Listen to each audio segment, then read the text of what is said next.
Un immense merci Myriam et aussi Cécile pour l'organisation toujours aussi top des webinaires et puis aussi de voir que vous êtes aussi nombreux à les suivre. Donc on apprécie énormément ce rendez-vous tous les 15 jours pour échanger avec vous sur différentes façons dont on a réagi à la crise de la Covid au Québec.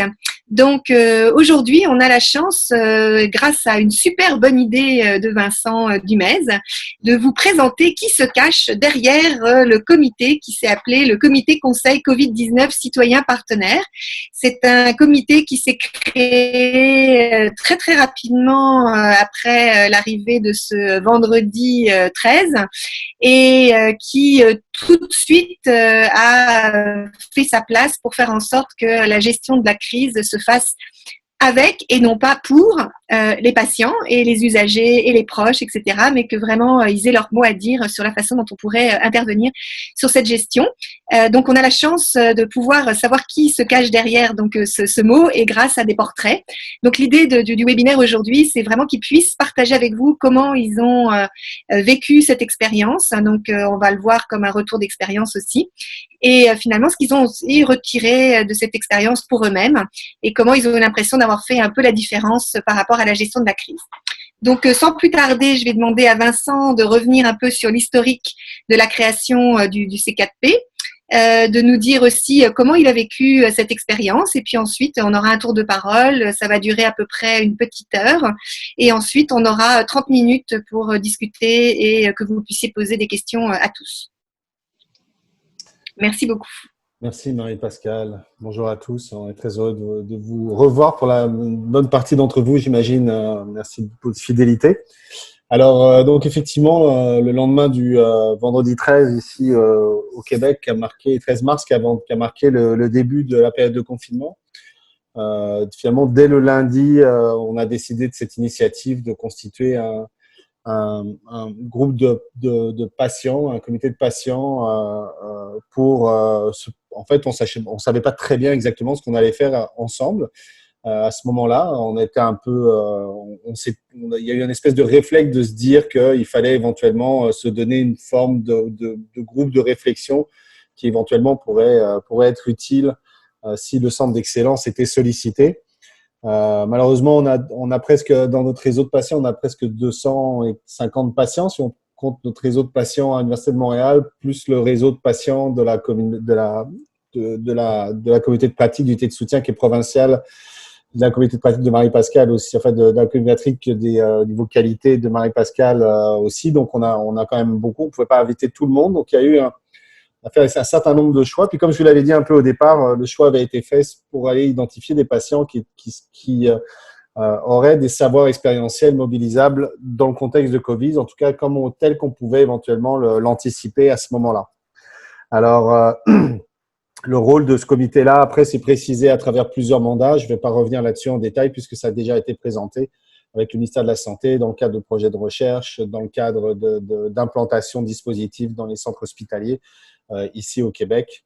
Alors, le comité a été largement utilisé. Et d'ailleurs, donc c'est ça. Donc on a eu en tout cas une sollicitation plus importante que ce qu'on pensait au départ. Alors, pour revenir un peu sur un point plus personnel, là, pour faire mon 3 à 5 minutes personnel sur cette question-là, peut-être que je voulais revenir sur ma perspective de patient déjà au départ. Moi, ce que j'amenais dans la réflexion au début, puis les réflexes de base que j'ai pu avoir, je pense que je les ai eus déjà parce que par mon ancienne expérience comme patient activiste VIH et puis quelqu'un qui a expérimenté beaucoup la crise SIDA je dirais à peu près, j'ai milité entre 87 et 95 grosso modo, puisque je savais intuitivement, puisque je savais dans mon âme intérieure, c'est que on allait être certainement, nous les patients, qu'on soit atteints ou pas de la Covid, on allait certainement être naturellement tassés, mais que c'est pas parce qu'on était tassé au départ par une situation d'urgence qu'il fallait rester tassé. Et que c'était justement peut-être le moment d'essayer de rentrer en action puis d'essayer de provoquer des choses. ce qui avait très bien fonctionné déjà à l'époque du VIH. Ça avait mis du temps à démarrer, mais on avait vu à quel point, au bout d'un moment, l'action des patients et des patients en général a été significative et extrêmement importante dans le cadre de l'épidémie SIDA de l'époque. En tant que patient aussi, j'avais un certain nombre de connaissances que je voulais mobiliser. J'avoue que j'ai pas trouvé très difficile, moi, la période de confinement. J'ai souvent été en confinement dans ma vie. J'ai eu plusieurs traitements. Déjà, je suis un hémophile, donc on est souvent, en fait, quand j'étais plus jeune, j'étais souvent confiné quand je faisais des hémorragies parce que quand on est en douleur, on a tendance à vouloir rester seul. Puis après, j'ai eu plusieurs traitements qui ont duré assez longtemps, donc des traitements interférents pour l'hépatite C, 2 fois qui ont duré plus d'1 an et qui m'ont obligé à être confiné. J'avais vécu aussi des situations d'immunodépression chronique comme personne atteinte par le VIH. Donc, effectivement, je connaissais aussi les contextes de prévention d'infection, ou en tout cas des contextes où les gens autour de moi pouvaient être éventuellement menaçants. Alors, c'est très rapidement, finalement, c'est des choses avec lesquelles j'ai peut-être moins eu du mal à vivre au départ que d'autres personnes. Ce qui m'a pas empêché, bien entendu, d'être quand même touché par tous les changements. Je pense qu'on a vécu tout ça un peu de façon dramatique, mais ce qui m'a permis aussi de garder un certain leadership sur le projet et de pouvoir continuer à avancer en sachant techniquement, puis c'est un peu ma personnalité, qu'il n'y a pas grand-chose qui peut arrêter notre action et en tant que patient, qu'on en a vu d'autres, que beaucoup des situations qu'on allait vivre, on avait déjà vécu ça, qu'on savait rebondir, qu'on savait remonter, et puis que c'était un peu ça l'idée qu'on voulait insuffler en fait dans le comité. Et je pense, et je vais laisser mes collègues s'exprimer là-dessus, je pense que ce qu'on a réussi à faire, puis à communiquer aussi à des groupes plus larges de patients qui sont impliqués en périphérie du comité. Petite dernière chose, ce qui est incroyable dans ce comité, c'est que je vous dirais dans toutes les discussions qu'on a eues, puis j'espère vraiment que ce message-là, il va remonter, il va être diffusé. On était toujours, je dirais à peu près 2, des fois 3 semaines en avance sur les événements. On était 2-3 semaines en avance. Il y avait une capacité d'anticipation sur ce qui allait se passer. Parce que nous, patients, on était tellement dans l'appréhension des choses, que ce soit en termes de pénurie de services, de pénurie de médicaments, de toute une série de peurs qui étaient faciles pour nous à identifier et qu'on anticipait, que finalement, on était des très, très bons anticipateurs de la crise. Et ça a été largement sous-estimé à grande échelle. Et je pense que c'est une des raisons pour laquelle, s'il y avait eu plus de patients impliqués, on aurait certainement été beaucoup plus en mesure d'anticiper de façon beaucoup plus efficace les aléas de cette crise très nouvelle. Alors voilà, merci. Un grand merci, hein, Vincent, là, nous ramener au fait que grâce à effectivement ce comité, on a pu anticiper un certain nombre de choses. Puis moi, je ferai une petite conclusion à ce sujet sur la leçon apprise dans quelques instants. Donc, dans l'ordre de passage, j'ai parce que c'est toute une organisation. Clara, là, si tu veux bien prendre ton micro et puis partager avec nous comment tu as vécu ton expérience. Oui, absolument. Donc, bonjour à tous. Pour ma part, en fait, dans ce comité-là, j'ai réfléchi dernièrement un peu à tout ce que ça avait pu apporter. Il y a des choses qui sont vraiment au plan individuel, donc ça m'a permis en fait d'avoir des réflexions en groupe sur des choses qui remontent parfois pour chacun d'entre nous de façon individuelle, mais quand on est en groupe et qu'on est capable de partager ça, ça amène aussi, ça pousse la réflexion un peu plus loin avec des fois des divergences d'opinion, mais tout ça est un partage incroyable qui a apporté beaucoup de perspectives différentes et d'ouverture aussi aux choses qui étaient vécues par chacun. Comme Vincent l'a dit, j'ai aussi réfléchi en fait sur le côté de la perspective de l'expertise des patients. Donc, un peu comme Vincent disait, l'anticipation de ce qui allait se passer. Dès que c'est arrivé, en tant que patient, on se questionne tous sur qu'est-ce qui s'en vient, qu'est-ce qui va être là pour nous, comment on va agir et tout. Et donc, c'est des choses qu'on voyait déjà d'avance. Donc, ça vient vraiment de la perspective d'une expertise de patient qui est pas nécessairement la perspective des gens qui sont d'autres, je dirais, d'autres experts. Donc, on le voyait un peu, il y a plein de gens qui se sont prononcés, bon, les épidémiologistes, les médecins, les chercheurs, etc. Et moi, en même temps, dans ce comité-là, je voyais qu'on pouvait se positionner au même niveau dans nos réflexions que tous ces spécialistes-là, finalement. Donc, par rapport à notre propre situation individuelle, mais en tant que groupe aussi. Donc, il y a eu des échanges absolument riches à travers tout ça, qui ont poussé les réflexions plus loin et les actions aussi qui ont été posées de tous les comités qui se sont faits d'une façon extrêmement rapide avec des réactions aux demandes et en même temps aussi même des choses qui se sont créées par eux-mêmes sans avoir de demande externe. Là. Donc, je le vois vraiment comme quelque chose qui... un comité qui devrait s'assurer d'une certaine pérennité pour avoir ces réflexions-là, même à l'avenir, en dehors du contexte de pandémie. La pandémie, je pense qu'elle a propulsé ça, mais pour moi, je crois que c'est vraiment très important que des groupes comme ça persistent dans le temps pour permettre ces réflexions-là à plusieurs niveaux et ça donne aussi beaucoup de force au mouvement du partenariat patient pour se positionner en tant qu'expert aussi là-dedans et d'avoir des visions qui peuvent apporter à tous les autres experts de leur domaine des visions parfois différentes un peu et de s'ouvrir à ça, sortir du cadre aussi pour être capable de réfléchir autrement. Donc, voilà. Eh ben, un grand merci, hein, Clara, de partager cette belle expérience.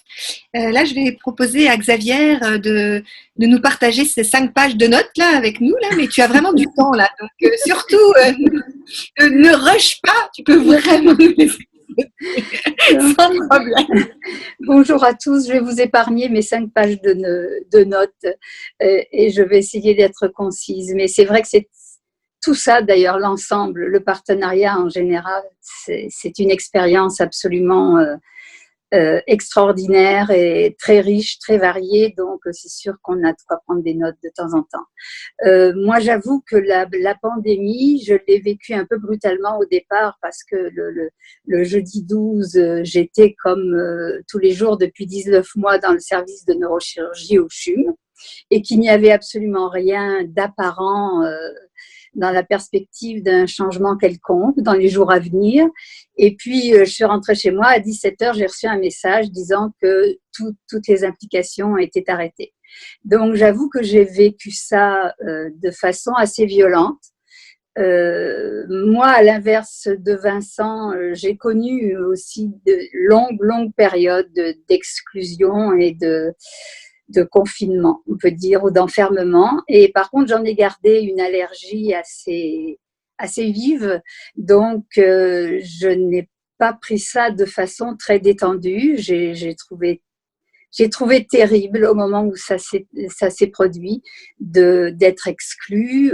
Il y a eu aussi le problème de l'agisme qui sévit encore d'ailleurs pendant plusieurs semaines, qui tout d'un coup fait que on n'avait pas pensé qu'on était si vieille et puis on se dit mais voyons, j'étais pas impotente la semaine dernière, pas si fragile et puis tout d'un coup ça nous tombe dessus comme ça, comme une identité modifiée. Donc j'ai eu du mal avec ça, mais en effet j'ai été rapidement sauvée par la demande de participation à ce comité.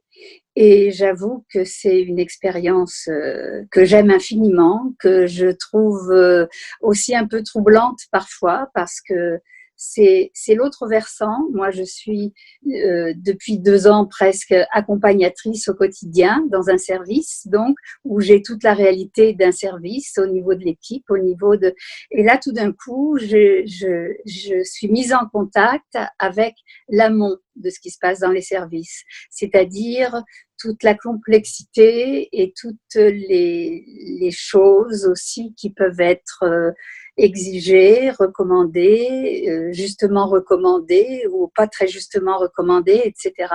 Et ça me donne une vision un peu, je pense plus juste d'ailleurs, de même mon expérience dans le service. Et je trouve que ça, c'est vraiment une richesse qui complète, disons, ma vision au niveau de l'implication. Et puis, c'est dire les tables qui m'ont plus passionnée, toutes les tables auxquelles j'ai participé m'ont passionnée, que ce soit le niveau de soins, la chirurgie, bien sûr, le triage aux urgences. Bon, c'est vrai que dès qu'il y a triage, c'est toujours un peu à vif, les réflexions. Mais je trouve que la richesse de ce comité, c'est aussi qu'on est des personnes extrêmement diverses réunies dans une réflexion commune et qu'en réalité, moi j'ai trouvé au fil de l'expérience, au fil des semaines qui passaient, que ce que je trouvais presque fascinant, c'est qu'en réalité, on est tous motivés par quelque chose d'un peu différent au départ, c'est-à-dire qu'il y a à voir avec notre histoire à chacun. Donc, ce ne sont pas exactement les mêmes choses. Ce sont même des fois des choses très, très différentes.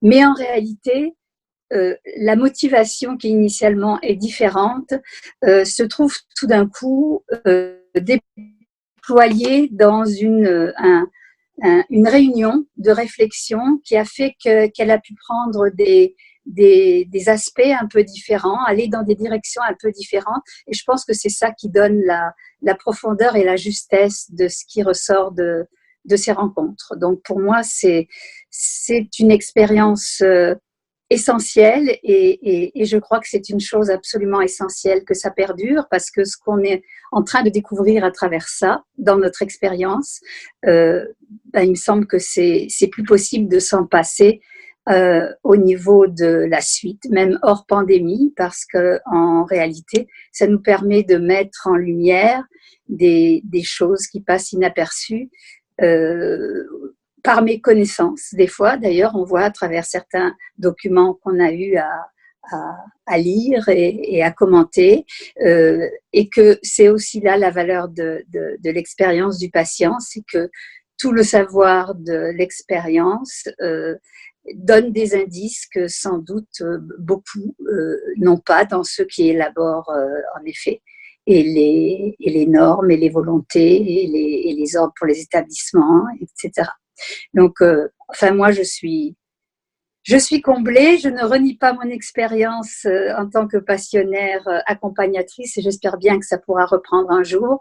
Mais je ne dissocierai pas les deux parce qu'au fond, c'est extrêmement complémentaire et je pense que j'ai beaucoup de chance justement de pouvoir participer à ces deux versants du partenariat. Merci.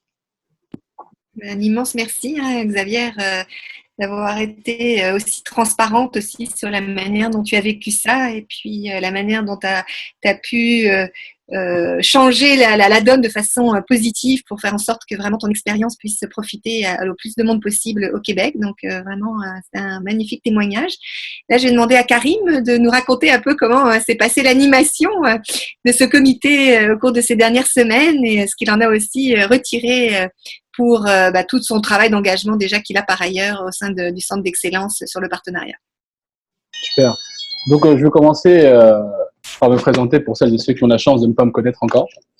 Plus sérieusement, donc moi je suis Karim Skirej, je suis conseiller stratégique au Centre d'excellence depuis bientôt 3 ans. Donc j'ai coordonné un petit peu, j'ai participé à l'ensemble du cycle de vie de cette table du C4P et j'ai réfléchi un petit peu en amont de comment est-ce que ça pourrait être utile pour vous, pour nous tous ici, ma participation, qu'est-ce que je pourrais apporter et je vois deux éléments principalement. Dans un premier temps, partager un petit peu à quoi ressemblent les coulisses, un petit peu ce qui se fait en amont, ce qui se fait en filigrane, un petit peu en termes de facilitation. Donc ça vraiment pour tout le monde et peut-être un peu plus spécifiquement pour les personnes d'entre nous qui font du partenariat patient mais qui ne sont pas patients partenaires, réfléchir à comment se positionner, comment être utile, tout ça quoi. Bien qu'avec le patrimoine génétique que j'ai, il y a très peu de doute quant au fait que je serai patient partenaire dans pas très longtemps. Donc plus sérieusement, donc Pour commencer un petit peu, dès le début, on a réfléchi, on était un petit peu à réfléchir un peu comment est-ce que le partenariat patient peut se rendre utile dans cette période assez exceptionnelle, assez saisissante un petit peu, qu'on n'a pas prévu bien évidemment. Donc, c'était 3 axes un petit peu pour réfléchir à ça. D'habitude, d'abord, on a réfléchi à notre compétence de cœur, c'est-à-dire en jargon gestionnaire, qu'est-ce qu'on fait nous spécifiquement? Quelle est la valeur ajoutée qu'on amène? Depuis qu'on a été créé, qu'est-ce qu'on fait? Et c'était principalement accompagner les décideurs, un petit peu les gens de la santé, les patients, à redéfinir un petit peu leur vision du système de santé, leur vision des soins un petit peu, mais aussi les aider à opérationnaliser ça. Donc vraiment, c'était ça qu'on faisait fondamentalement. Ensuite, on s'est posé la question, qu'est-ce qu'ils font ces gens-là aujourd'hui? Qu'est-ce qui les préoccupe? Donc à partir de là, on a été vraiment essayer de comprendre un petit peu quels sont les soucis, quelles questions ils se posent un petit peu. Et par rapport aux expériences passées, par rapport à des enjeux de communication, d'activation de la population, de soins, comment est-ce qu'on peut être utile? Et finalement, on avait quelque chose de très précieux, ce qu'on avait un vécu. C'était certes la crise de la pandémie, c'est assez exceptionnel, mais il y a eu l'épidémie du sida, il y a eu d'autres crises de la sorte. Donc on a essayé vraiment de calibrer l'ensemble de ces éléments pour essayer de nous positionner.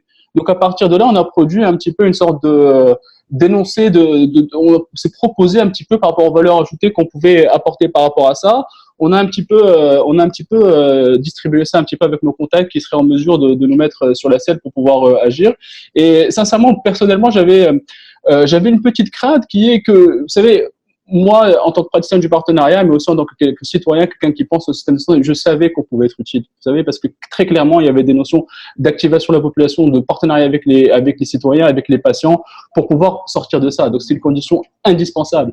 En même temps, le partenariat patient, on fait beaucoup, mais on n'est pas encore à un taux de pénétration dans le système de santé auprès des personnes où on va voir ça directement comme une nécessité. On avance énormément sur ça, une plus grande conscientisation, une plus grande adoption. Donc, j'avais vraiment peur qu'il y ait ce décalage où on n'aurait pas recours à ça. Donc, mais finalement, on a été très agréablement surpris. Donc, on a été sollicité par le ministère sur des questions assez majeures, sur des questions qui me semblent, moi, les questions essentielles par rapport à ça.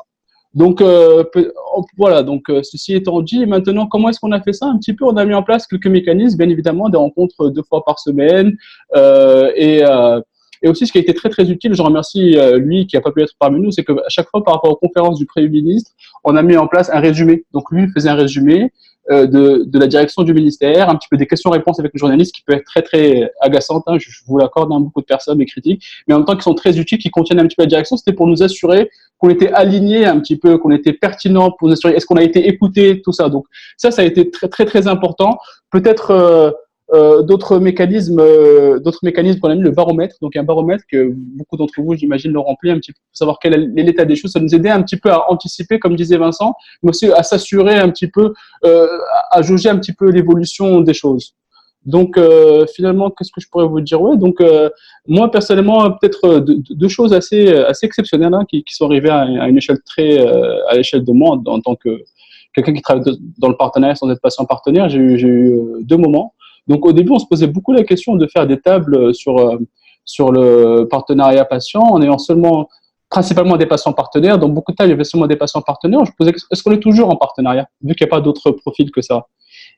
Et finalement, je pense que oui. Au début, j'avais une petite résistance, je penchais vers le non, mais je me disais que finalement, on se regroupait un petit peu, il y avait un esprit de corps au sein du C4P, mais ensuite, le travail se faisait en partenariat. Je me disais autant peut-être que lors des infirmières, lors des pharmaciens du Québec, le Collège des médecins de famille, ils se regroupent. Donc, je pensais que finalement, ça a changé ma perception par rapport à ça, qu'il y a une utilité, qu'il y a une valeur à créer une sorte d'esprit de corps, un petit peu pour ensuite faire du partenariat. Et peut-être, dernier élément qui a été très marquant pour moi, un petit peu, ça s'est passé la semaine dernière, il y a exactement une semaine vendredi. On était sur une table et j'animais la table un petit peu, comme disait Marie et Pascal, et tout d'un coup, la table a fait, c'était assez beau à voir, collectivement un changement de cap. Vous savez, alors que moi, je tenais mon bout, je sentais que j'avais un livrable très, très fort. On travaillait sur les soins aux aînés et sur les CHSLD, qui sont un sujet très, très chaud, qui méritent vraiment l'attention de toutes et tous. Et ça m'a beaucoup challengé, mais finalement, ça m'a vraiment aidé à vraiment percevoir mon rôle que celui de facilitateur, d'être vraiment à l'écoute pour ensuite. Donc, ça m'a aidé à déconstruire mes croyances pour me rendre vraiment utile. Et finalement, là, le livrable, clairement, démontre pour moi une valeur bien plus grande que que ce qui a été en premier. Écoutez, c'est à peu près ça. Donc, je serai là après si vous avez des questions, quoi que ce soit. Mais merci pour l'opportunité et c'est un plaisir de tous vous voir.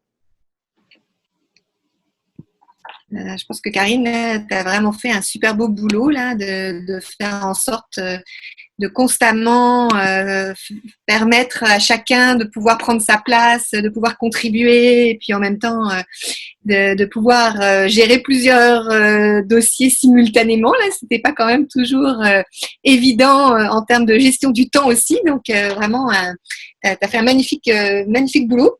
Donc, je ne sais pas si Claudia a l'autorisation de son bébé de pouvoir nous parler maintenant, là, mais si oui, ça serait ton tour. Bon, je vais pouvoir vous parler maintenant. Je vais juste donner des coups d'œil une fois de temps en temps. Je l'ai mis dans sa cage à bébé avec une tonne de jouets. Donc, désolée si vous entendez du bruit derrière. Donc, dans le fond, moi, mon expérience, moi, je suis une patiente qui est devenue clinicienne justement parce que j'avais envie de changer les choses, d'améliorer le système de santé. Donc, j'ai eu les mêmes réflexes dès le début de la pandémie. En fait, j'ai pris un peu soin de moi dans le sens que je suis allée faire un renouvellement d'insuline à la pharmacie, mais j'ai été bonne. J'ai pris seulement un renouvellement. J'ai appelé ma sœur, qui est la maman d'une jeune diabétique de 6 ans. J'ai dit la même chose. J'ai dit, prends-toi un renouvellement, on va jouer fair play. Puis, par la suite, j'ai vraiment bien validé aussi sur les groupes de patients qui n'avaient pas un vent de panique, là, pour pas qu'on refasse l'histoire du papier de toilette, mais avec l'insuline, qui aurait des conséquences beaucoup plus dramatiques. Donc, je suis intervenue avec différentes personnes qui administrent ces groupes-là, puis on a calmé un peu le jeu. On a parlé avec des représentants pharmaceutiques qui nous ont bien expliqué qu'il n'allait pas avoir de pénurie. Donc, on a agi un petit peu de ce côté-là. J'ai tout de suite rentré dans mon mode inquiète pour tout mon monde. Je me rends compte que la moyenne, que mes amis qui sont vulnérables, là, j'ai une moyenne assez élevée d'amis qui sont des gens vulnérables. Et j'ai contacté tous mes amis patients partenaires, savoir comment ça allait, comment ils se débrouillaient, comment on s'en sortait. C'était vraiment dans mes premiers réflexes aussi. Puis par la suite, moi, je suis diabétique de type 1, là, donc un autre réflexe pour moi, ça a été tout de suite de penser à toutes les personnes qui allaient être diagnostiquées pendant la pandémie. Je savais aussi que c'était un danger pour les diabétiques de type 1. Le moment d'un diagnostic de type 1, c'est souvent quand il y a un décès de diabète de type 1, c'est au moment du diagnostic. Donc, j'ai tenté d'approcher des gens pour faire comme de la publicité un peu plus grande pour dire que si on est malade, il faut aller quand même à l'urgence. Ne pas oublier qu'il y a des gens qui vont avoir autant de nouveaux diagnostics pendant la pandémie que dans n'importe quel autre moment. Puis, je me suis mis disponible aussi pour ma communauté diabétique de type 1 qui allait être diagnostiquée nouvellement pendant la pandémie. Je sentais que probablement il allait avoir des services un peu médiocres. Donc, je me suis mis disponible pour juste jaser, savoir qu'il y a un avenir, on peut avoir un métier, puis on peut faire du sport, on peut faire tout ce qu'on veut, qui est souvent l'inquiétude des nouveaux diabétiques. Donc, c'est surtout ça mon premier réflexe. Par la suite, bien sûr, j'ai communiqué avec Vincent, j'ai dit que je veux m'impliquer, peu importe ce que tu fais, je veux être là. Puis, j'ai communiqué aussi avec le Collège des médecins avec qui je suis impliquée comme patiente pour dire la même chose. N'importe quoi que vous faites, je veux participer. C'est vraiment... j'ai vraiment besoin d'utiliser l'expérience que j'ai eue, que j'ai encore dans le système de santé, en tant que patiente surtout, mais aussi en tant que clinicienne. J'ai deux visions. Donc, ça me fait plaisir d'aider. Ça met un plaster sur ce que moi, j'ai vécu. Donc, ça m'apporte aussi égoïstement beaucoup de bien de pouvoir participer. Pour moi, c'est une évidence, de toute façon, qu'on a quelque chose de différent à apporter. J'apprécie énormément les alliés du partenariat patient qui ne sont pas nécessairement des patients ou des proches aidants, mais c'est important que les alliés aient aussi conscience qu'ils ont certains angles morts en tant qu'alliés non patients. Donc, nous, on peut vous apporter la vue avec tous les angles morts. Donc, ça, je trouve ça super de pouvoir apporter les angles morts. On s'explique assez bien quand on est un travailleur de n'importe quel domaine que les gens qui ne sont pas à notre place ne comprennent pas très bien notre métier. Tout le monde pense que les autres comprennent leur métier. Tous les cliniciens trouvent que les gestionnaires ne sont pas assez terrain pour comprendre leur métier. Tous les gestionnaires trouvent que les cliniciens ne comprennent pas ce qu'eux vivent. Ben, nous, les patients, c'est la même chose. Il y a quelque chose que nous, on connaît que les autres ne connaissent pas. Donc, vous vous privez vraiment de beaucoup si vous n'allez pas chercher ça. Donc, voilà, pour moi, le CKT, ça doit continuer, c'est sûr, parce que justement, il y en a beaucoup des angles morts. Il n'y en a pas juste pendant la pandémie. Donc, on peut vraiment apporter ça tout au long de l'année. J'ai beaucoup aimé les conférences de presse. Moi, j'aimerais ça que ça continue, qu'on ait des conférences de presse assez régulièrement, pas tous les jours, assez régulièrement pour nous tenir au courant de ce qui se passe parce que je trouvais que ça mobilisait les gens se sentaient interpellés, avaient envie de participer. Mais nous, on est là pour accomplir ce petit bout-là en tant que patients qui avons énormément d'expérience et énormément réfléchi à plusieurs questions. Une des choses que j'ai beaucoup appréciées, qui va peut-être répondre à certaines anticipations qu'on aurait pu avoir, mais Vincent aura sûrement des meilleurs exemples que moi. J'ai trouvé dans notre comité qu'on pensait énormément aussi aux personnes qu'on dit les soignants. Là, outre les patients sont des soignants pour nous, mais les cliniciens, on va dire, nous, tout de suite, on a eu en tête qu'il allait avoir une détresse chez les cliniciens, qu'il allait avoir de l'épuisement chez les cliniciens, que les cliniciens allaient devoir prendre des décisions avec lesquelles il allait avoir de la misère à vivre. Donc ça, je trouve ça super que notre empathie qu'on a développée envers la détresse et la souffrance des gens, on est capable aussi de l'utiliser pour d'autres personnes qui ne sont pas nécessairement des patients. Donc ça, c'est quelque chose qui m'a impressionné de notre groupe. Et voilà, c'est pas mal ça. C'est tout. Merci beaucoup, Claudia. Puis tu remercieras aussi ton fils, qui a été vraiment particulièrement sage. Là, donc, c'est chouette, c'était un beau duo que vous avez fait tous les deux. Merci aussi pour tout le partage que tu as fait à ton titre personnel aussi, pas uniquement au titre du comité. Donc, c'est vraiment important de voir que tu t'es engagé auprès de tes pairs pour faire en sorte vraiment que tout le monde puisse réagir de la façon la plus modéré tout en ayant quand même conscience quand même des risques. Donc, c'est quand même tout un exercice qui n'est pas toujours évident à réaliser. Donc, j'aimerais maintenant qu'on puisse entendre Mireille qui fait partie aussi donc de ce comité. Alors, Mireille, si tu peux mettre ton micro, c'est à ton tour. Bonjour tout le monde. Ça me fait vraiment plaisir de parler avec vous et de surtout discuter du comité Conseil COVID et de ses impacts. Parce que en ce qui me concerne, au départ, c'est Karim qui m'a contacté au mois de mars. Pour me demander si ça m'intéressait de faire partie du comité. Alors, moi, comme patiente partenaire, qui suis-je pour faire partie de ça?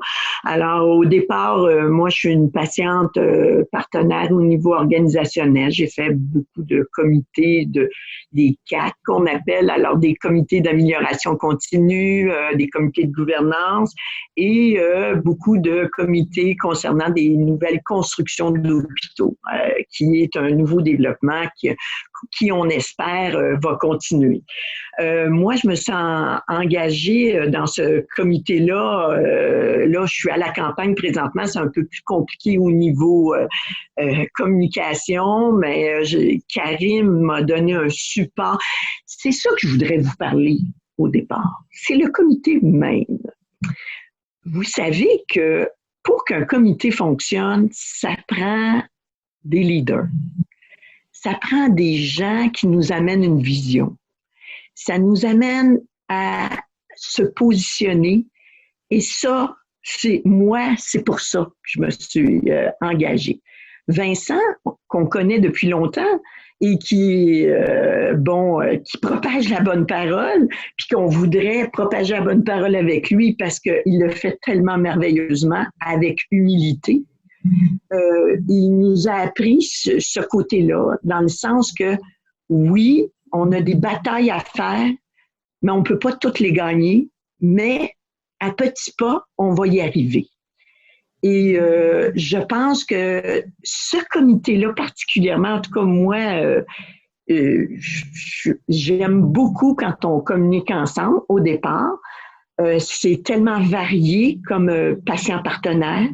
Nous avons des fois des expériences déjà communes dans différents comités. On se connaît des fois par la bande, d'autres fois on s'est vu beaucoup, mais ça fait un comité efficace, très efficace.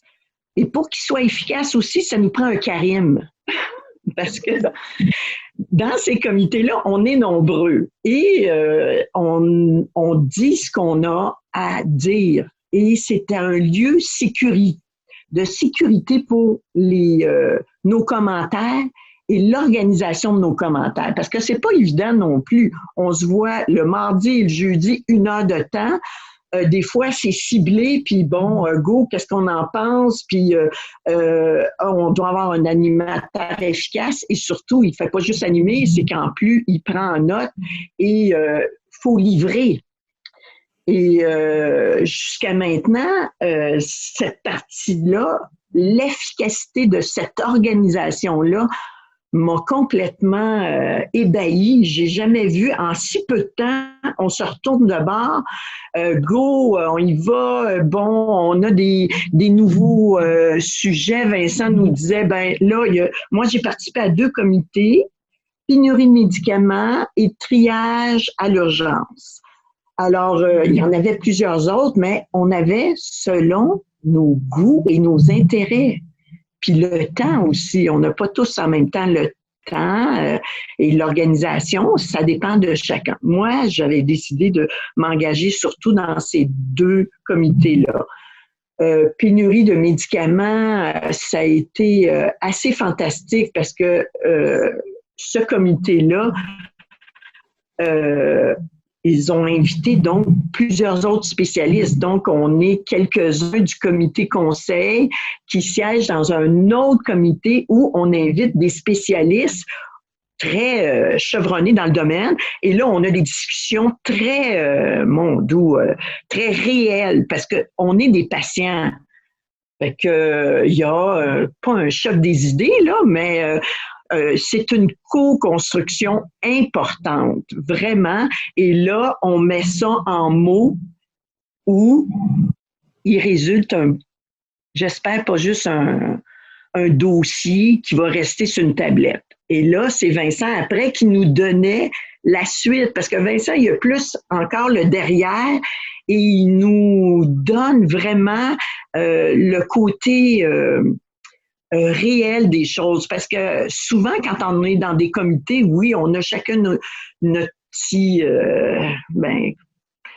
silo, si on veut, même si on participe tout le monde ensemble, mais on connaît moins les choses derrière. Et Vincent a cette qualité-là, c'est qu'il nous met au courant de comment lui, il doit amener tout ça, puis comment parfois se battre puis obtenir des fois pas tous les résultats qu'on voudrait, mais n'en obtenir au moins. Puis la théorie des petits pas fonctionne.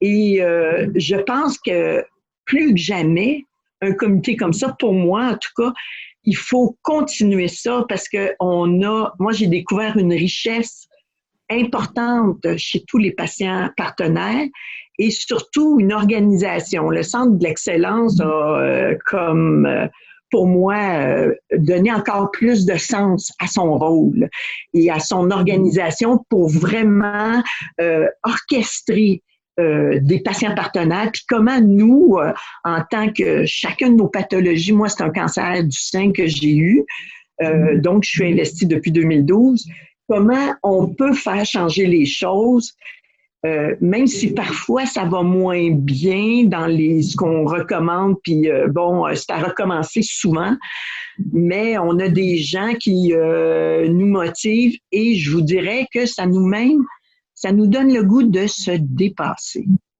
Et c'est ça, la différence. Une différence importante parce que, comme Xavier disait, du jour au lendemain, on a l'impression qu'on n'est plus bon et on était très, très engagé dans plusieurs domaines. Puis là, d'autant plus, c'est une pandémie. On doit être là, on doit être consulté, pas être mis de côté. Donc, d'autant plus, quand ils m'ont contacté, moi, j'étais comme, enfin, il y a quelqu'un qui l'a compris.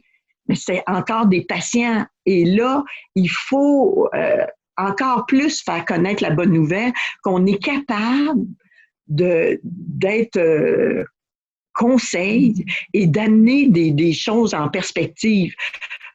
Une des perspectives parmi les patients partenaires, dès le début des premières rencontres, on avait souligné les CHLD parce que parmi nous, il y avait des gens qui avaient la famille. Et les résultats, on l'avait déjà quasiment souligné que ça s'en venait, là. Alors, oui, on a autour d'une table des expertises, des connaissances, des perspectives intéressantes. Alors, plus que jamais, je pense que c'est à créer partout.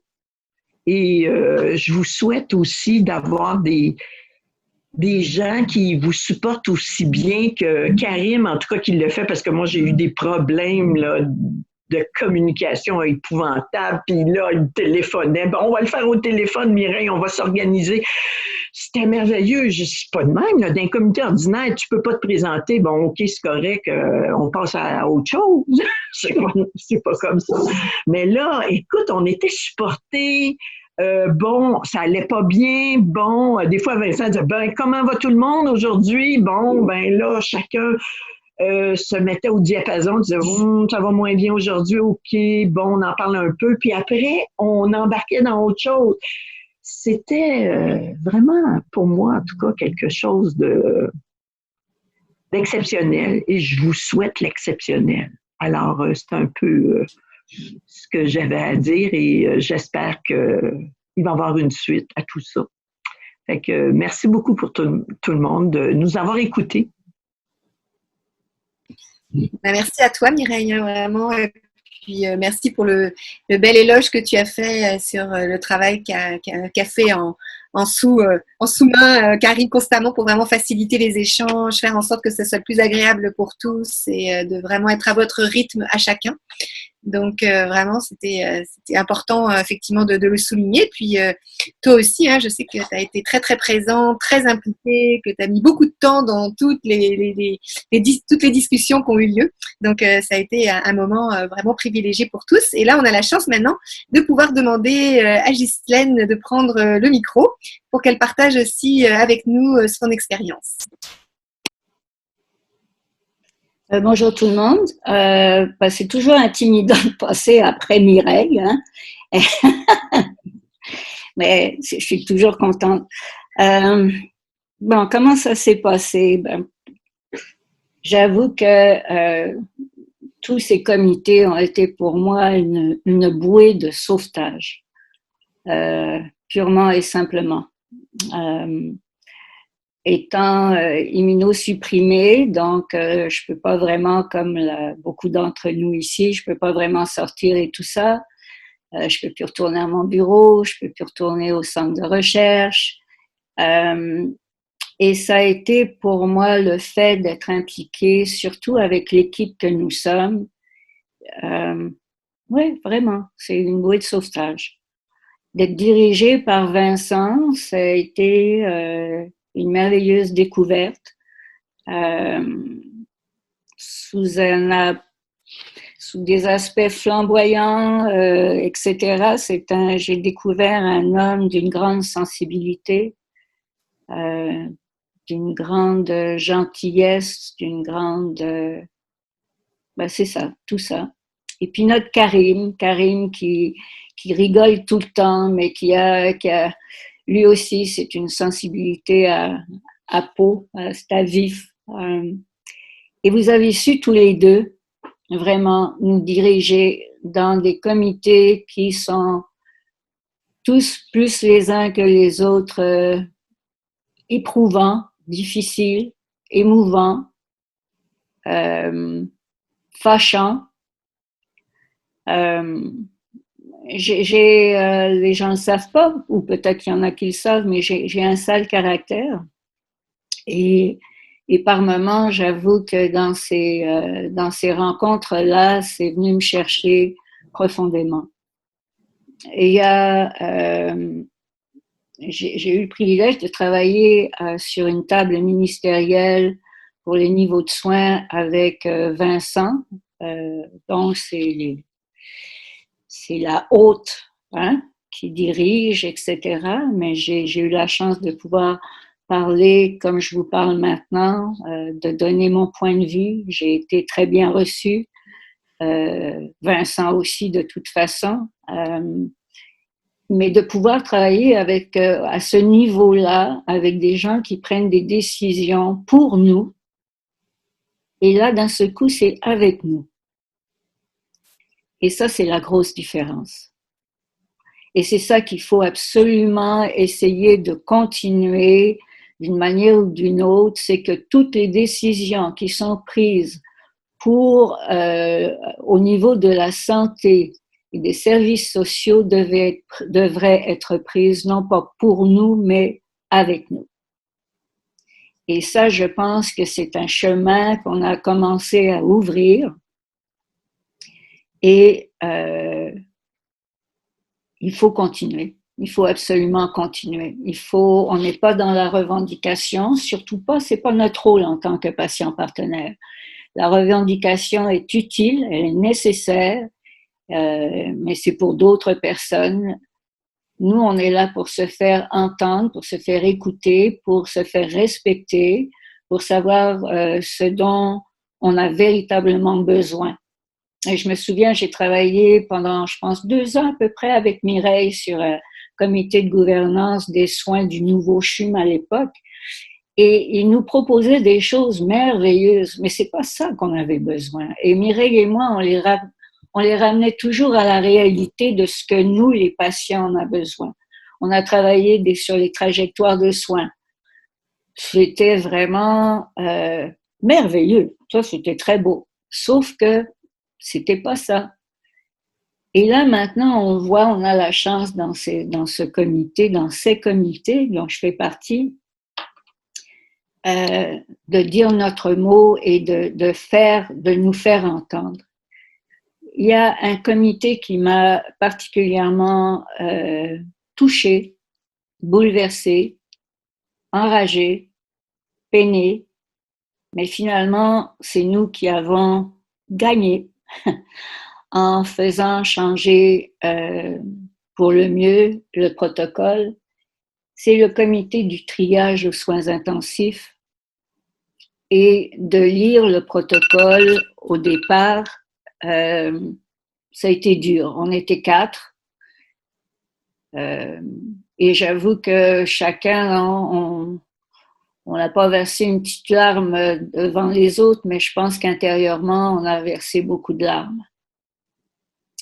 Et ce qu'on a fait, c'est tout simplement dans le respect, dans la dignité aussi, on a fait reformuler, on a fait changer les mots, les termes, les points, les virgules, etc.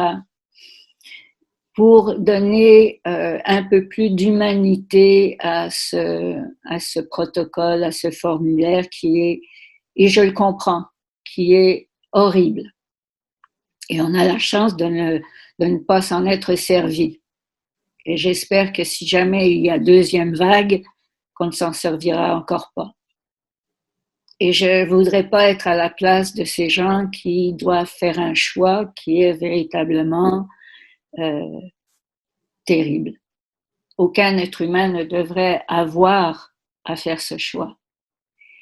Mais je suis très fière d'y avoir participé parce que j'étais avec 3 autres personnes d'une grande valeur morale, humaine, humble, beaucoup d'humilité.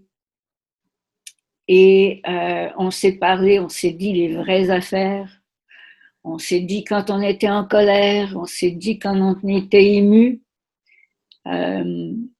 Et les éthiciens, en éthique clinique, nous ont bien écoutés. On a travaillé avec eux. Donc pour moi, c'était une réussite et j'en suis très, très fière. Mais tout ce comité dans lequel je participe, je pense que c'est un exemple qui devrait être suivi partout.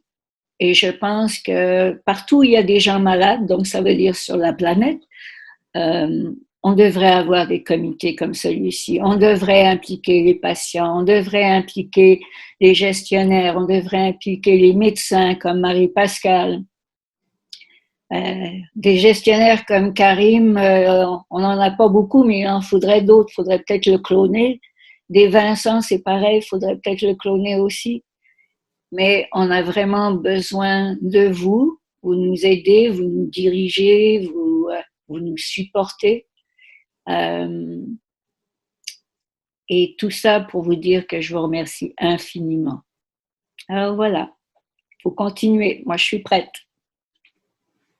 Merci beaucoup, comme toujours, Ghislaine, tu nous ramènes dans notre humanité et à quel point ça a été quand même assez remuant là, de travailler sur certains sujets auxquels vous avez été interpellés et puis la manière dont vous avez réussi à travailler avec les éthiciens. Là, moi, j'ai eu la chance de participer à certaines de vos rencontres et à la nature des discussions que vous aviez et franchement, j'étais très, très admirative du respect que vous aviez les uns envers les autres, du respect du sujet aussi qui était quand même très très difficile et toujours le souhait et la volonté vraiment de faire au mieux avec vraiment des valeurs chevillées au corps d'équité, de respect de l'autre, de respect de l'être humain dans toute sa globalité. Donc vraiment merci pour ce magnifique témoignage qui évidemment nous touche beaucoup.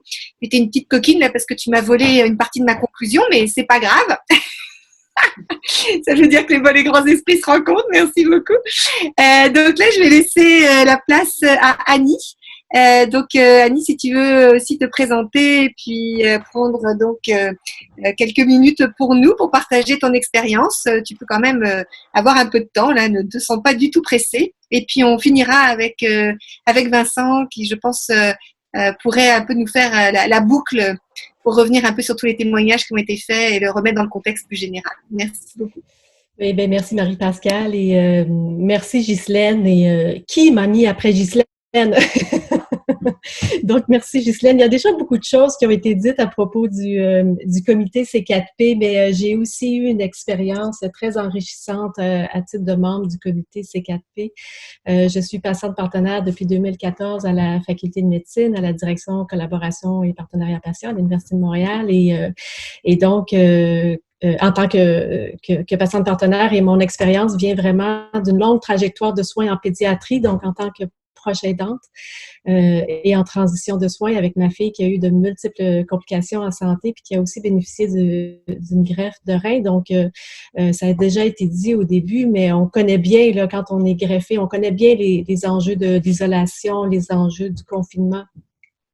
La prévention des infections, c'est des choses qui étaient donc facilement mobilisables pour moi à titre de membre au sein du comité, puis de discuter de ces enjeux-là. Moi, j'étais particulièrement interpellée là, par les tables de travail, les niveaux de soins dont il a été question et surtout les outils de communication. Donc, j'étais vraiment intéressée à contribuer à cette réflexion-là puis à participer au changement pour améliorer ces outils de communication-là. La communication était en effet un des enjeux les plus importants dans ma trajectoire de soins et en temps de crise de COVID, quand il vient le temps de discuter des niveaux de soins, la communication puis les interactions entre le système de santé et un patient, entre le système de santé et les proches, ça devient extrêmement crucial et parfois on utilise on parle la même langue, mais on dirait que les mots veulent plus dire la même chose. On dirait que tout le monde est positionné dans des postures tellement variées qu'on n'arrive plus à se comprendre et ça exacerbe des émotions dans des discussions qui sont difficiles à avoir et on traite de sujets difficiles, on traite de vie et mort. Hein. C'est des sujets qui sont pas faciles à aborder. Donc, j'étais particulièrement interpellée par les outils qui étaient mis en place pour les professionnels, pour communiquer des informations aux patients et aux proches et sur l'impact que ça peut avoir sur la relation de soins. En fait, aussi, ce qui m'interpellait beaucoup au comité C4P, c'est que ce qui est devenu très, très clair pour moi, c'est que le système de santé, c'est notre système de santé. Ça nous appartient à nous tous. Nous sommes le système de santé, puis on a intérêt à connaître et à savoir comment il fonctionne. On va tous être interpellés à un moment ou à un autre, ou on a tous, pour la plupart, été déjà interpellés à interagir avec le système de santé. On a eu besoin du système de santé et c'est important qu'il soit réfléchi ensemble pour que ce système-là, qui a des bons côtés et des moins bons côtés, il y a des ratés, il y a des belles choses qui se passent, tout va pas bien partout, tout va pas mal tout le temps partout, mais c'est important qu'il soit réfléchi ensemble pour qu'il soit viable, pour qu'il soit pérenne et pour que les gens qui y travaillent soient en santé aussi. Donc, le comité permet de mobiliser ces compétences-là que j'avais déjà dans mon bagage et de les mettre à profit pour améliorer la qualité des soins, pour contribuer à cette gestion-là de la crise COVID. Et c'était effectivement extrêmement satisfaisant de pouvoir échanger avec un ensemble de personnes qui proviennent d'horizons et qui ont des expériences assez variées dans le système de santé. Puis on n'est pas toujours tous d'accord, hein, on apporte des idées.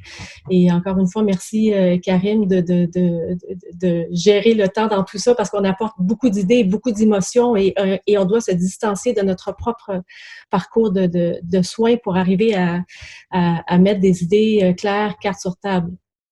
Donc, cette contribution-là à penser qu'on améliore le système de santé et que ça provient de notre propre expérience dans ce même système de santé-là, c'est quand même très satisfaisant de pouvoir jouer ces cartes-là en moment de crise. Puis je pense que c'est indéniable, que c'est important pour tout le monde de mieux comprendre, de bien comprendre notre système de santé pour pouvoir, d'une part, mieux le naviguer et pour pouvoir contribuer à l'optimiser. Puis c'est là-dedans que j'ai l'impression d'avoir fait une différence et d'en avoir aussi bénéficié à toutes sortes de plans réflexifs et tout ça. Donc, voilà, c'est un peu ce que j'avais à dire sur mon expérience C4P.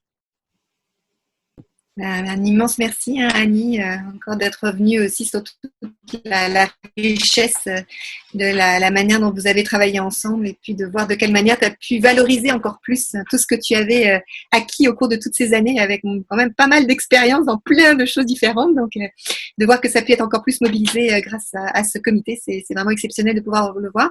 Alors, j'ai une mauvaise nouvelle pour toi, Vincent. Là, il y a Karim qui veut te prendre la parole. Donc, voilà. Comme c'est démocratique, on va laisser Karim réagir quelques instants, puis ensuite, je vais donner la parole à Vincent. Non, pas du tout ça. Marie-Pascale, s'il te plaît, je tiens à mon bon rapport avec Vincent. Non, plus sérieusement, je vais dire quelque chose pour laisser le dernier mot à Vincent, bien évidemment. Peut-être d'abord, bravo à tous, vous avez réussi à me faire rougir, même si je suis brun et que j'ai bronzé, quoi. Donc c'est un exploit. Mais plus sérieusement, peut-être deux éléments très importants que pour les personnes qui font du partenariat patient ou bien avec les gens les gestionnaires un petit peu, ce qui est très très important et un des angles morts qu'on constate dans beaucoup de tables, même parmi des personnes qui pratiquent le partenariat depuis un certain temps, c'est de ne pas faire un suivi par rapport à différents dossiers. Je pense qu'il y a deux éléments. D'abord, je pense que c'est un minimum de savoir-être professionnel. Quand on travaille sur un dossier, de faire un suivi par rapport à où ça en est, même si parfois ça marche pas, les patients partenaires peuvent bien évidemment encaisser le fait que le système n'écoute pas. Ça arrive très souvent malheureusement. Et la deuxième des choses, c'est vraiment une manière de garder les gens engagés et motivés. Donc très important de faire un suivi. Voilà ce dossier où ça en est, voilà à qui on a parlé, voilà pour c'est. Et peut-être un dernier élément. Un autre dilemme qui s'est posé à nous sur des questions très très complexes avec beaucoup de joueurs et différents enjeux. Parfois, on n'obtenait pas tout ce qu'on voulait, mais c'est posé la question, est-ce qu'on participe pas et on n'obtient rien du tout et les choses sont très loin de nous, ou est-ce que quand même on fait avancer un petit peu les choses? Donc c'est pour ça que moi je dis que c'est très important de continuer de rentrer quand même, changer un petit peu de choses, et c'est quelque chose, et ce qu'on a observé, ce qu'on observe partout, c'est que petit à petit, plus on travaille avec les gens, plus le partenariat prend toute sa place. Donc, c'est vraiment plus un petit peu ça le dilemme qu'on a rencontré, mais que finalement, on est très heureux parce que ça s'est très, très bien passé avec de très, très bons livrables à la fin. Donc, c'est tout pour moi. Merci, Karim. Puis, on va demander donc à Vincent, là, si tu peux un peu revenir sur les témoignages qu'on vient d'entendre, puis peut-être le remettre dans le contexte plus général pour qu'on revienne bien un peu sur la diversité des travaux sur lesquels vous avez été amené à vous prononcer. Ouais, parce que tout ce qu'a dit Karim était important, mais je reviendrai sur sa dernière partie qui, d'après moi, était essentielle. C'est-à-dire que on n'a pas, je regarde, les gens, je voyais des questions qui se demandaient sur quoi on avait travaillé. Merci.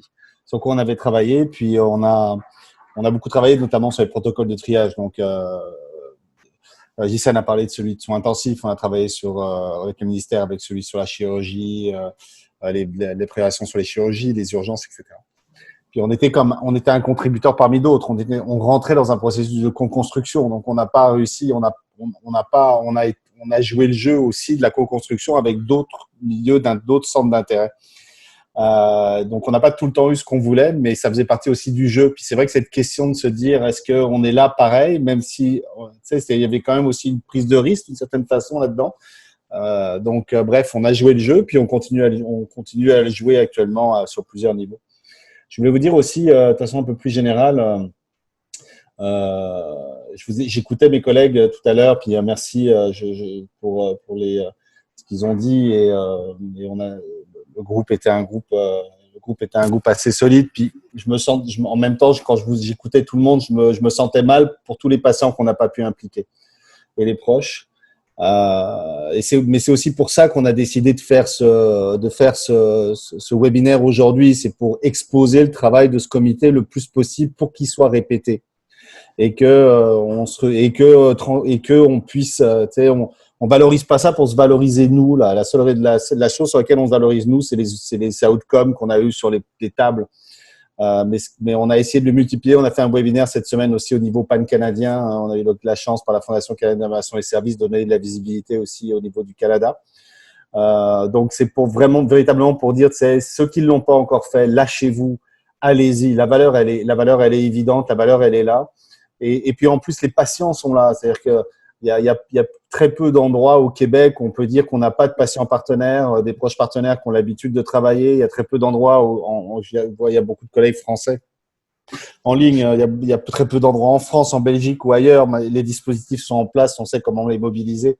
Donc vraiment, l'idée de ce webinaire, c'est pour ça. Puis je tiens vraiment sincèrement à m'excuser auprès des patients qu'on n'a pas pu impliquer. On pouvait pas impliquer tout le monde, c'était pas possible.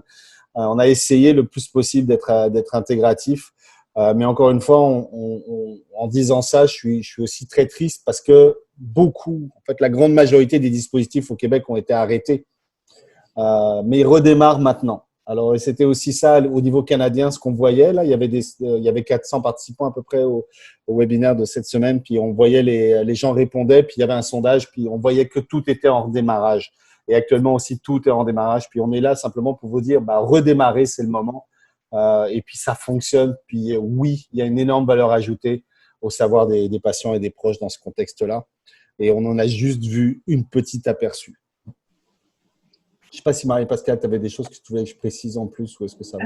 Non, mais ça me paraît vraiment très bien. Là, c'est exactement, moi, c'est là-dessus que je voulais un peu conclure avant qu'on passe aux questions, là, en disant, que je trouve ça quand même hallucinant que notre système de santé dorme sur un trésor qui est l'expérience des personnes qui l'utilisent tous les jours, que ce soit du côté d'ailleurs santé et services sociaux. Là, je pense que vraiment, le côté services sociaux aussi a quand même pas mal écopé du problème de la Covid-19. Donc, de pouvoir avoir la chance d'avoir des lieux où des personnes sont prêts à partager cette expérience pour éclairer la décision, je trouve que c'est vraiment important, en tout cas, que notre système de santé, grâce à cette expérience qu'on vient de vivre, réalise qu'il devrait se situer dans l'ensemble de tous les établissements au Québec. On aurait dû avoir des structures comme celle-là qui se seraient mises en place.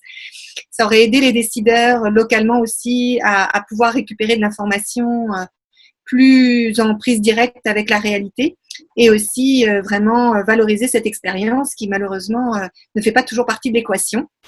Donc, à bon entendeur, salut. Je pense qu'il y a vraiment quelque chose à faire entre les comités des usagers et les comités donc de patients experts pour voir de quelle manière ils peuvent être vraiment beaucoup plus impliqués dans ce type de réflexion dans la prise de décision.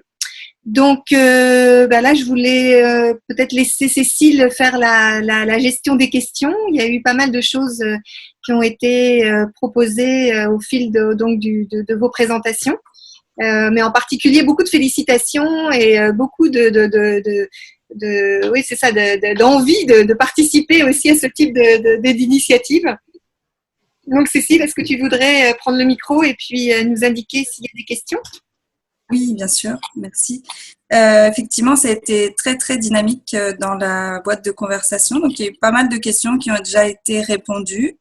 Je vais peut-être donner la parole à certaines personnes pour lesquelles j'ai pas vu de réponse encore. Marcel Labelle avait une question, je sais pas s'il peut juste allumer son micro.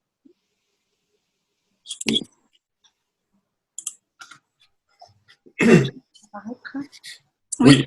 Étant donné que je suis un peu nouveau comme patient partenaire au CHUM, j'apprends énormément de choses. Plus j'en apprends, plus je découvre que j'en sais pas du tout. Alors, la question que je me pose avec ce smog médiatique que l'on voit tous les jours, je me demande s'il n'y a pas, à travers ces différents comités, de l'espoir. Comment est-ce qu'on peut entretenir l'espoir de sortir de cette pandémie? Moi, je pense que c'est pas avec les statistiques négatives que l'on voit tous les jours qu'on peut entretenir cet espoir.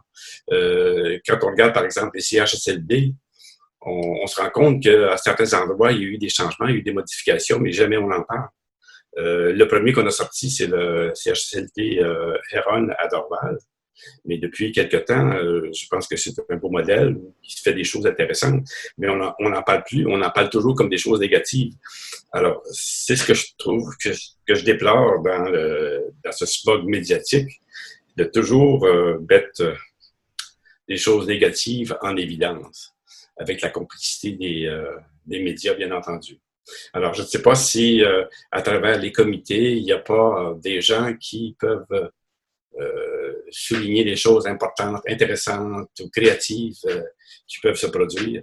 Quand je vois des initiatives comme le dernier webinaire qui portait sur la médaille de douceur des gens du Saguenay, ou encore les appels de courtoisie du CHUM, ce sont des initiatives fort intéressantes. Il doit en avoir d'autres à certains endroits. Alors, ça m'apparaît plus positif que des aspects négatifs qu'on se plaît à sortir continuellement. Alors, c'est pour ça que je posais la question. Je ne sais pas s'il y a une réponse à ça. Si je peux me permettre une petite réponse à ça, je pense qu'il faut commencer à sortir du mode… Je pense qu'il y a des constats qu'on peut faire de la crise actuellement, c'est que peut-être des constats dont on a souffert, je dirais, socialement, et puis peut-être même au niveau de la capacité de réaction de nos systèmes, c'est en fait, on était beaucoup à être tous déconnectés. On avait un niveau de déconnexion globale assez important. Donc, je pense qu'une des vertus un peu de ce qu'on a fait nous, c'est d'essayer de reconnecter les choses. Puis, on a eu beaucoup d'alliés là-dedans. Il y a, bien entendu, même à l'intérieur du système. Donc, par exemple, quelqu'un comme Marie-Ève Boutillier, qui était la présidente du comité d'éthique du ministère, s'est assurée d'avoir des patients, des proches, des incentivistes, des éthiciens, des chirurgiens, des infirmières, bref, ramener le monde, rassembler le monde. Je pense qu'aujourd'hui, on est à un moment où il faut, plus que jamais, traverser les silos disciplinaires, puis rapatrier les individus entre eux. Et ça, c'est une force que les patients et les proches, on a naturellement, de ramener le monde ensemble, parce qu'on est le point commun de tout ce monde-là. Et puis, on a des leaders qui y croient. Donc, je pense qu'il faut à la fois reconnecter le monde. Et puis, comme vous le disiez, vous avez tout à fait raison, il faut se mettre en mode solution. Je pense que les constats sont évidents, sont clairs. Là, je pense que le problème qu'on a, c'est qu'on les répète. Je pense que c'est essentiel qu'ils soient répétés et dits. Puis, c'est essentiel aussi que les comptes soient rendus à la population à un moment ou à un autre, j'imagine. Mais ça n'empêche quand même qu'en parallèle, on faut se remettre en mode solution. C'est pour ça aussi qu'on a par nous-mêmes, même si on n'a pas vraiment de clients, entre guillemets, on a généré des tables. On a généré une table sur les CHSLD, on en a parlé. On a amené des médecins ensemble, des patients, des proches, tous ceux qui voulaient réfléchir à ça. Puis là, on est en train de travailler sur un rapport. On ne sait pas très bien à qui on va le donner encore. On travaille sur la question, mais on va le faire. Là, il y a un médecin qui a eu une idée, par exemple, de monter une certification de la faculté de médecine, puis certifier les proches pour faciliter leur intégration dans les CHSLD ou les EHPAD. Donc, avoir vraiment une formation certifiée. Pareil, on n'a pas vraiment d'acheteurs, mais on est en train de la monter pareil. Et puis, à un moment ou à un autre, forcément, il va y avoir un raisonnement, il va y avoir une résonance. Alors, je pense qu'il faut aussi, maintenant, ne pas seulement attendre que les choses arrivent vers le haut, mais que vraiment commencer à générer des choses, générer des idées, rassembler le monde, mettre des gens ensemble et véritablement refaire des connexions qui sont nécessaires et dont l'absence a fait en sorte qu'on se retrouve dans des situations aussi compliquées aujourd'hui. Merci pour ta réponse, Vincent. Merci beaucoup. Donc, je vais donner la parole à Lucie Allègre qui voulait aussi intervenir. Oui. Alors, moi, je me demandais parce que je continue à naviguer le réseau de la santé dans le contexte de pandémie, puis il y a des bons coups, puis je vois des opportunités où justement on pourrait créer des tables, générer ces tables-là qui pourraient aider beaucoup à améliorer des processus qui pourraient toucher beaucoup, beaucoup de monde. Et ça m'arrive à l'occasion, moi, d'écrire aux responsables, leur proposer des solutions, et là-dedans, j'aime leur proposer qu'ils fassent appel à des patients partenaires. Et je me demande où les diriger. Est-ce que c'est au CEPPP pour qu'ils aillent trouver la ressource précieuse, ou au DCPP ou ailleurs? On a des capacités partout au Québec. Maintenant, on a plein de représentants ici. Je pense qu'eux-mêmes, les bureaux de partenariat ont été, je veux dire, la plupart des responsables ont se retrouvé malheureusement avec moins d'appui à l'interne. En tout cas, moins priorisé, on va dire ça comme ça. Et tout au Québec, en tout cas, toutes les capacités sont là.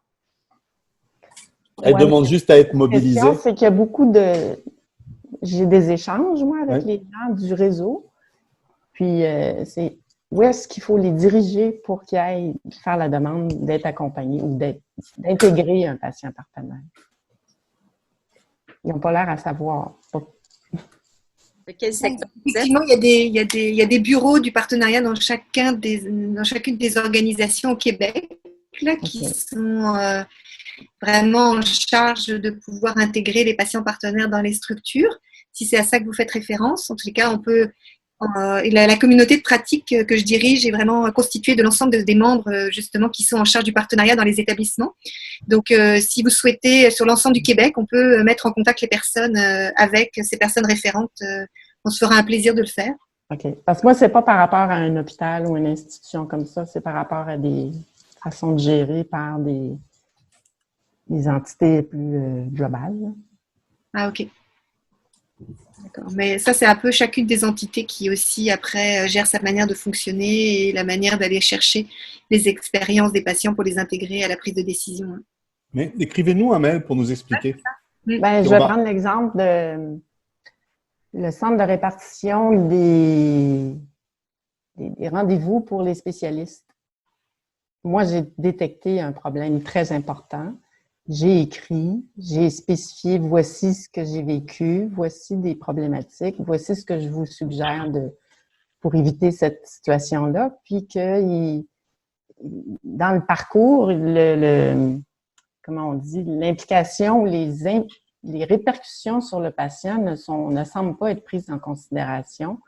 Alors, je vous recommande de faire appel peut-être à des patients partenaires pour vous accompagner là-dedans, puis amener une perspective qui ferait peut-être du gagnant-gagnant. Et donc, est-ce que... c'est vraiment l'écoute client, là. Pardon? C'est vraiment une écoute, effectivement, client et une écoute expérience qui devrait revenir dans la boucle pour améliorer tous les processus qui sont mis en place, là. C'est ça. Fait que moi, mon réflexe, c'était est-ce que je l'envoie au CEPP ou des CPP pour dire, eux ont accès aux patients partenaires qui pourront voir selon l'expérience de chacun. En fait, ça dépend vraiment de la région. Bon, je vais m'allumer, là. Je vais allumer. Ça dépend vraiment de la région dans laquelle vous êtes. Parce que si vous êtes, par exemple, dans les Laurentides, je vous dirais, allez sur le site Internet, il y a une zone qui s'appelle Implication usager partenaire. Vous faites cliquer là et dire, je veux être patient partenaire ou je veux parler, puis il y a vraiment le numéro pour communiquer avec le bureau du partenariat. Dans les autres régions, souvent, c'est sous bénévolat ou sous contact.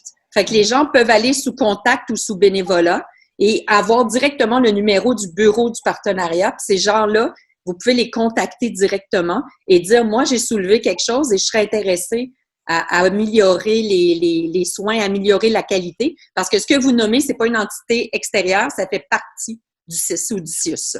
Parce que le bureau des rendez-vous médecins, ça fait partie de nous, dans le fond, de chacun des CIS ou des CIUS. Okay. Ça s'appelle implication quoi? Ben, ça dépend de quelle région vous êtes, c'est pour ça.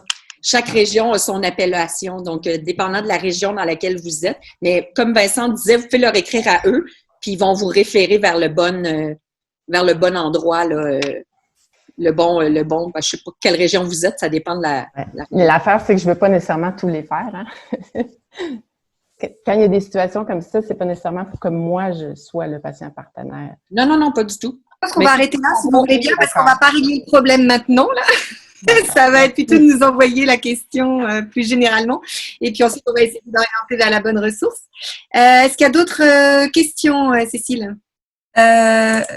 Michel Poitras avait posé plusieurs questions au cours de différentes présentations. Je ne sais pas si elle veut prendre la parole aussi. Oui, je vois qu'elle a mis son micro. En fait, je me souviens plus des questions que j'ai posées.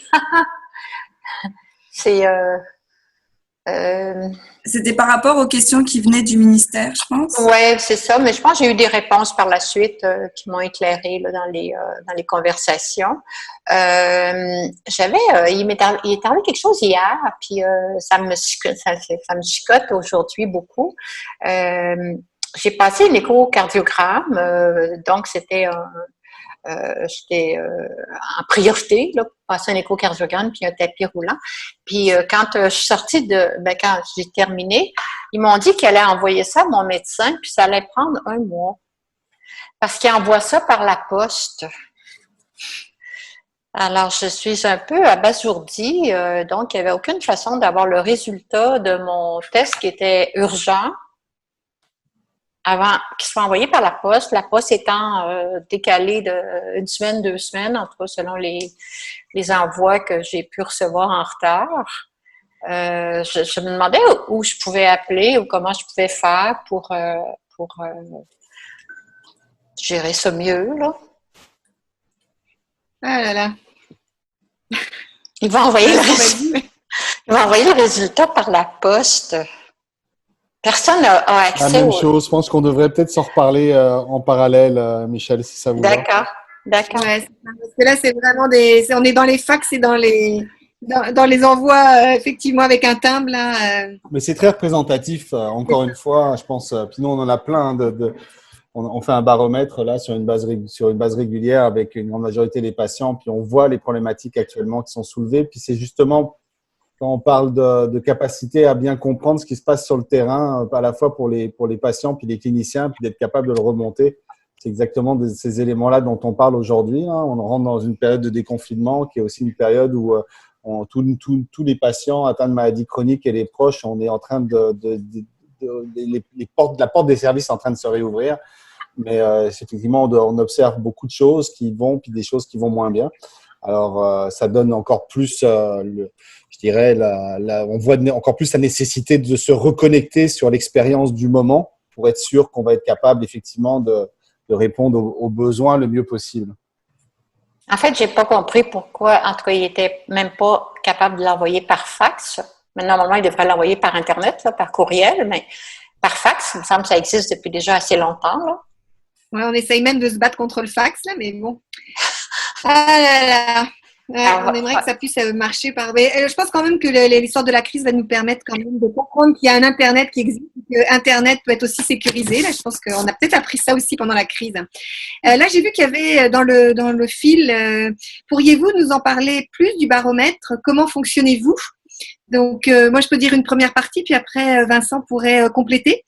Donc, dès le début de la crise, le CEPPP a vraiment eu à cœur de se soucier de la manière dont vivaient les différents patients partenaires qui étaient en lien avec la DCPP, le CEPPP, les projets de recherche, etc. Donc, on a réalisé un questionnaire pour voir de quelle manière la crise avait un impact à la fois sur leur vie de tous les jours, mais aussi sur leur accès aux services et finalement aussi leur confiance dans la capacité de pouvoir avoir accès à ce dont ils ont besoin en temps opportun. Et on a fait 3 sondages consécutifs. On a la chance aussi de pouvoir faire ce sondage simultanément dans 2 autres régions en France, donc en Belgique, en Bretagne et dans le sud, donc à Marseille. Et les résultats sont sur le site du CEPPP si vous êtes intéressé. Et lors d'un précédent webinaire, nous en avions parlé et nous avions aussi proposé aux différents CICESUS du Québec de pouvoir utiliser notre questionnaire pour qu'ils puissent aussi sonder leurs propres patients partenaires. Et il y a 15 jours, on a eu le Saguenay-Lac-Saint-Jean qui est revenu sur justement les résultats qu'ils avaient obtenus et ils en étaient très, très, très heureux parce que ça leur avait permis de reprendre contact avec leur réseau et aussi d'avoir une meilleure idée de la manière dont chacun vivait la crise. Donc, je pense que c'est un très bon outil qui est à la disposition des CIS et des SUS pour faire en sorte qu'ils puissent en profiter. Voilà, donc je ne sais pas si Vincent, tu veux rajouter quelque chose? Non, c'était parfait. Là, non. Ok, donc je vois le temps qui passe. Là, je pense qu'à 13h26, je vous propose qu'on termine notre webinaire maintenant. Je vois des petites mains qui commencent à dire au revoir. Donc, ce fut encore comme toujours un plaisir et un honneur de pouvoir vous accueillir sur ce webinaire. Un immense merci à tous nos conférenciers qui ont vraiment pris très à cœur de se préparer et de vraiment faire un moment réflexif sur ce qu'ils avaient vécu. C'est toujours très précieux de faire ce genre d'exercice. Donc, merci de l'avoir partagé publiquement avec nous. Je pense que, je ne sais pas si vous avez vu, mais tout le monde a été emballé de vos témoignages et c'est vraiment une source d'inspiration pour tous. On aimerait vous faire passer un petit sondage avant que l'on clôture pour voir si ça a bien répondu à vos attentes. Donc, Cécile, est-ce que tu pourrais lancer le questionnaire, s'il te plaît? Merci beaucoup. Donc, si vous pouviez le remplir et nous dire si vous êtes satisfait de votre expérience. Et puis, l'idée, c'est qu'on se retrouve dans 15 jours pour de nouvelles aventures sur un nouveau sujet que nous vous dévoilerons juste quelques heures avant. Non, enfin bref, quelques jours avant. Voilà. Donc, merci. Très beau vendredi après-midi et surtout une très, très belle fin de semaine avec un beau temps, j'espère, qui sera au rendez-vous. Merci pour tout. Et merci Cécile et Myriam, évidemment, pour la super organisation de ce webinaire qui toujours se passe dans les meilleures conditions. Merci.